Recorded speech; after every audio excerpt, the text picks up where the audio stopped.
Malwarebytes CEO Marcin Kleczynski, thanks again for joining Tech Republic and ZDNet. Let's talk about one of the economic drivers that powers cybercrime and cyber criminal activities, and that is the rise of cryptocurrency. We hear a lot of hype about the blockchain and about Bitcoin, Ethereum, Litecoin, the list goes on.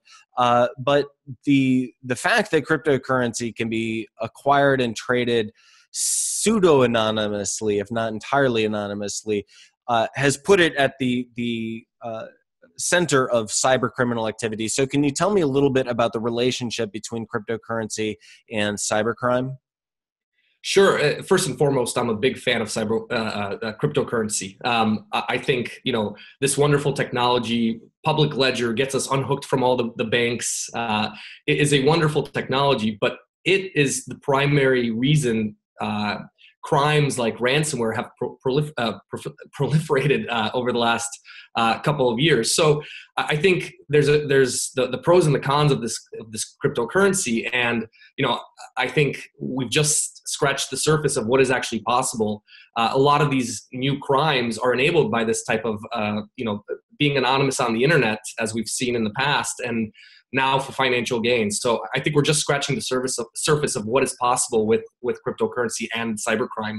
And if you look at the old mafia versus the new mafia, the results are so close in terms of the old mafia, laundering money, drugs, the new mafia, ransomware, and being able to actually use cryptocurrencies to do that. I mean, it's just a very interesting environment.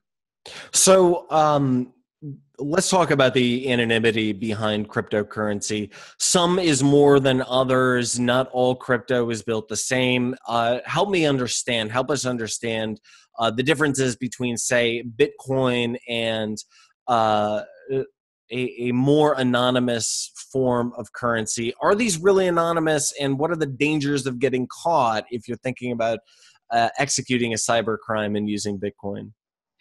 Yeah, I think the difference between many of these cryptocurrencies is simply implementation detail, how the network is architected, how the transactions in the ledger is architected.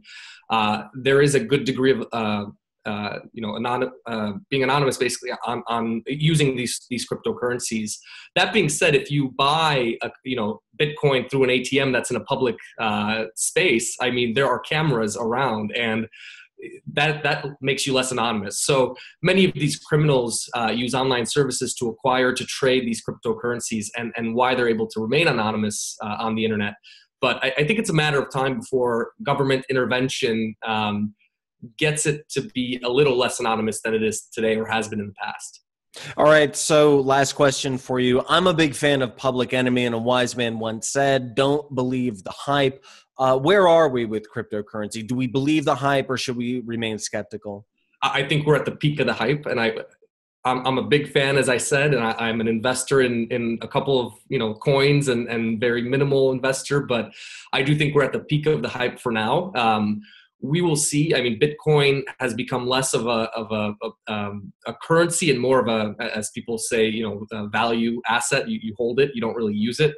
Some of the transaction costs to buy a cup of coffee with Bitcoin are through the roof, almost financially reckless if you were to buy a cup of coffee with Bitcoin. So we're at the cusp of seeing, what will happen with certain coins, certain currencies.